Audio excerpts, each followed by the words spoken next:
ever feel like just getting from point A to B is like an adventure these days? Right.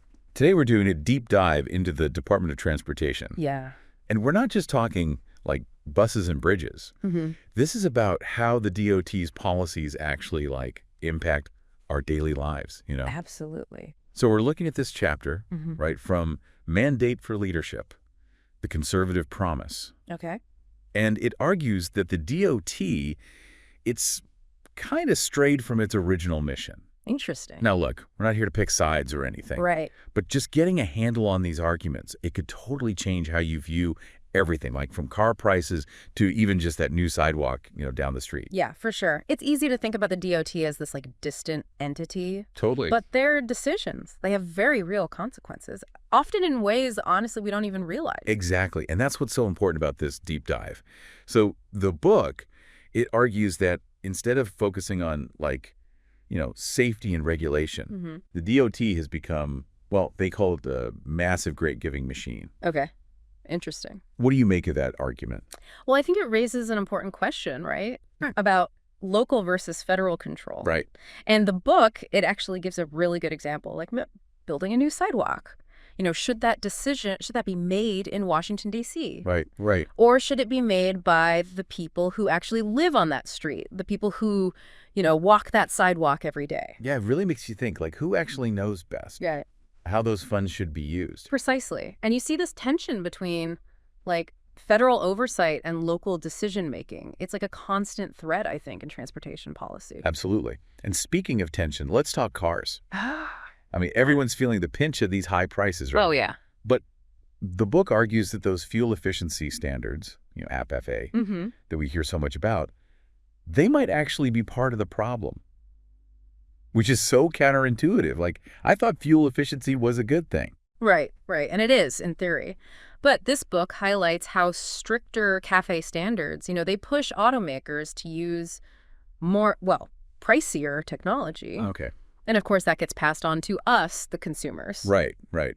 Higher sticker prices. Exactly. And those higher prices mean some people, they might be forced to keep driving their older cars, potentially less safe cars. So it's like this trade-off then between fuel efficiency and affordability. Yeah.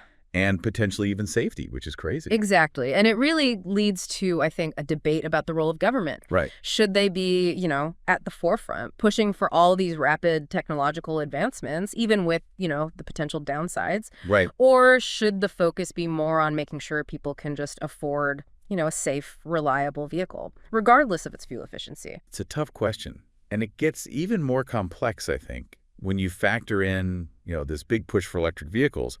The book seems to suggest that this push for EVs, especially through CAFE standards, you know, has some unintended consequences. It even uses the term like national security risk at one point. Right. And they're arguing that by, you know, pushing for this rapid EV adoption, we become way more reliant on, you know, foreign countries for those raw materials, all the stuff you need for EV batteries. Right. And that reliance, they say, could pose a risk to national security. So instead of like, you know, us decreasing our dependence on foreign oil, right, we might just be like increasing our dependence on foreign, you know, materials, which is exactly, that's a pretty big trade-off. It is a big trade-off to consider. And it kind of raises the question then, is this push for EVs, is it really driven by, you know, this desire for energy independence, or are there other factors at play, like, you know, environmental concerns, economic competitiveness, maybe? Right, right, yeah. What's really driving this? So many layers to unpack here. It's like pulling on one thread leads to, like, this whole web of interconnected issues. It really does. And speaking of navigating, you know, complex systems, the book doesn't just focus on cars, right? Right. It digs into all these other areas the DOT oversees. Yeah, absolutely. What really stood out to you in those sections?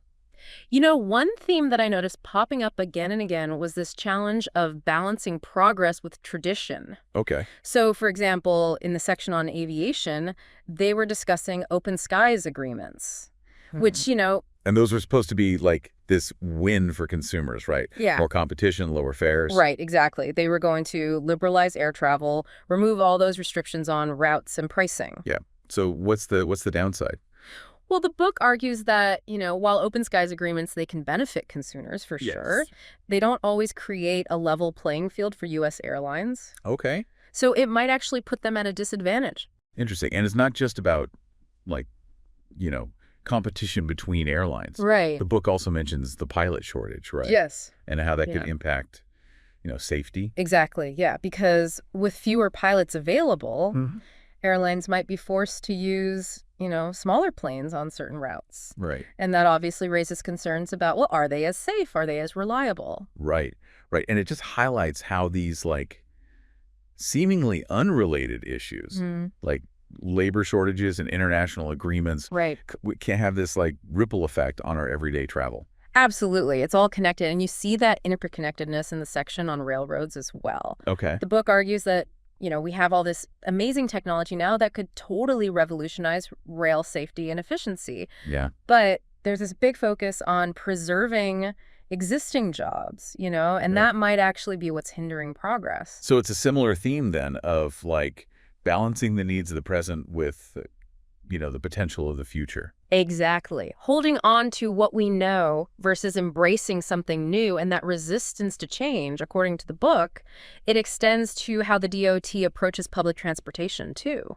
Yeah, and it feels like public transit, even that term, Oh, I know, right? it's evolving, like what it even means. Exactly. That's just buses and trains anymore. Not at all. Right. The book argues that the DOT needs to, broaden their view. Yeah. Think more broadly about public transportation. Yeah. One that includes, ride-sharing services, e-bikes, scooters, Okay. all of that. It's like we're moving from a world of, like, fixed routes and schedules Right. to this, like, more dynamic on-demand system, and Yeah. DOT needs to, like, catch up. Yes, catch up and adapt. And it makes you wonder, about the DOT's role in the future of transportation in general. Right. Can they really adapt to all these changes that are happening so fast, embrace these new innovations, or are they going to stay stuck in these, outdated models?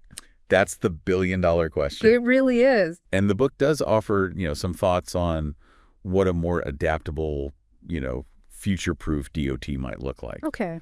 It all boils down to priorities, right? Like, what should be at the top of their list? Absolutely. What do they need to focus on? Well, the book argues that the DOT should prioritize making transportation more affordable Okay. and abundant for all Americans. It sounds like a great goal. I mean, who wouldn't want that? Right.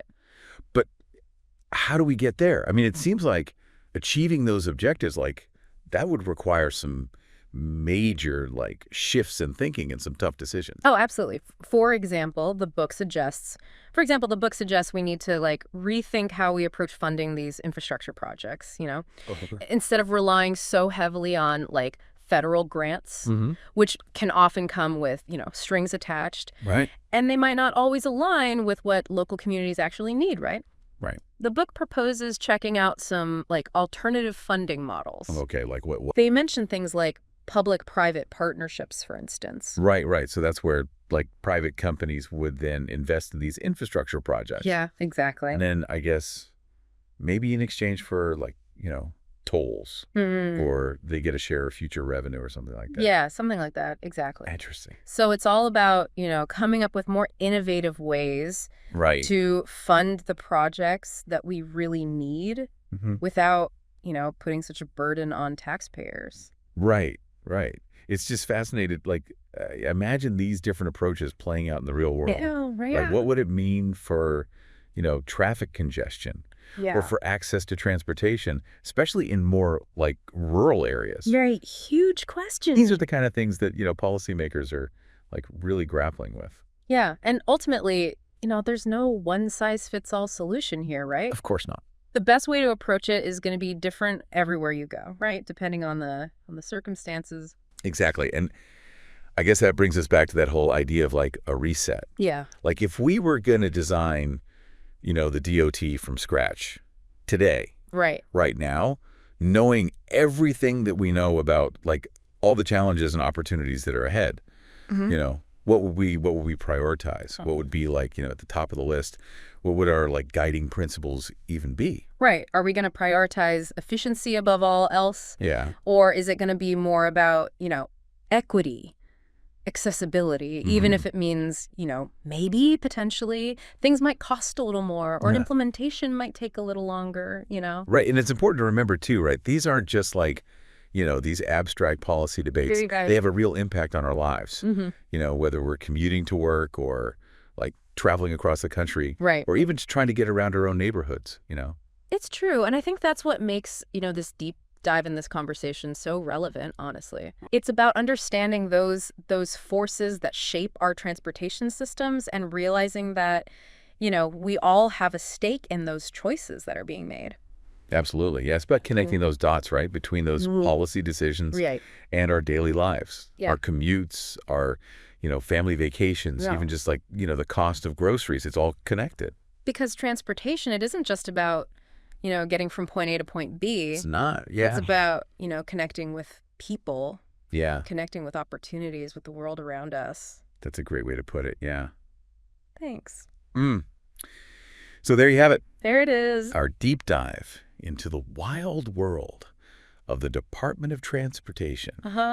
Guided by, of course, the insights from Mandate for Leadership. A great read. Yeah, we hope this has given you, a fresh perspective maybe on the DOT's role, all the challenges they're facing. So many challenges. Right. And, the potential paths forward because, it's a lot. There are a lot of different ways this could go. Oh, yeah. And if this is, sparked your curiosity, if you're like, intrigued, we always encourage you to check out, the full source material yourself. Yeah. Mandate for Leadership. Definitely check it out. It's a thought-provoking read for sure. It makes you think. It really does. And it might just, change how you think about the future of transportation. Because that future is being shaped right now as we speak. It really is. And it's a conversation we all need to be a part of. Couldn't agree more. Well said. Well, until next time. Until next time. Keep exploring, keep asking questions. Yes. And keep those wheels turning. I like that. Bye.